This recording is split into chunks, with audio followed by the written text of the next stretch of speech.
નમસ્કાર દર્શક મિત્રો, આપણી સાથે હું પાર્થ વેલાણી. હળવદ માર્કેટિંગ યાર્ડ જે સૌરાષ્ટ્રનો ટોપ 10 માર્કેટિંગ યાર્ડ જે ગણાય છે, પરંતુ 14/4 અત્યારે 10/5 એટલે 10 દિવસ સુધી જે માર્કેટિંગ યાર્ડ બંધ થયું હતું. કારણ કે હળવદના જે એક નામાંકિત પેઢી છે કૃષ્ણા એન્ટરપ્રાઇઝ, કે જેમાં જયેશભાઈ પટેલ નામનો વેપારીએ 10.5 કરોડ રૂપિયાનો જે વેપારીઓનો કમિશન એજન્ટનું ફૂલેકું ફેરવી નાખ્યું હતું. જેના લીધે વેપારીઓએ જે એની વિરોધમાં હળવદ એપીએમસી યાર્ડમાં હરાજીનું કામકાજ બંધ રાખ્યું હતું. અને જ્યારે અત્યારે 10 દિવસ પૂરા થયા ત્યારબાદ હવે હરાજીનું કામકાજ શરૂ કરવામાં આવ્યું હતું. અને જેમાં જોઈએ તો બધા હળવદ માર્કેટિંગ યાર્ડમાં અત્યારે કેવો ભાવ ચાલી રહ્યો છે.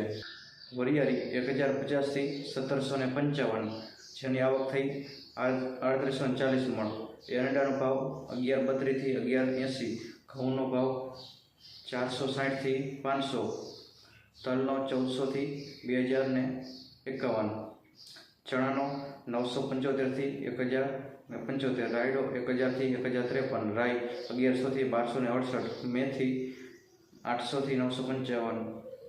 અજમો 800 થી 1608. અને તુવેર 900 થી 1175. અને જે જીરું છે, જીરુંની આવક એક દિવસ માટે બંધ રાખેલી છે.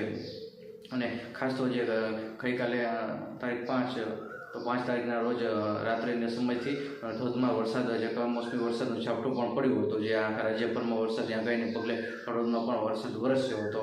ઘણી જગ્યાએ નુકસાન પણ કર્યું હતું. અને ખાસ તો ખેડૂત મિત્રોને પણ માલ ઢાંકીને લાવવા, અને વાડીમાં જે માલ હોય તો એને સલામત સ્થળે ખસેડી અને ઢાંકી અને સલામત સ્થળે રાખી દેવા માટે પણ અપીલ કરવામાં આવી છે. નમસ્કાર.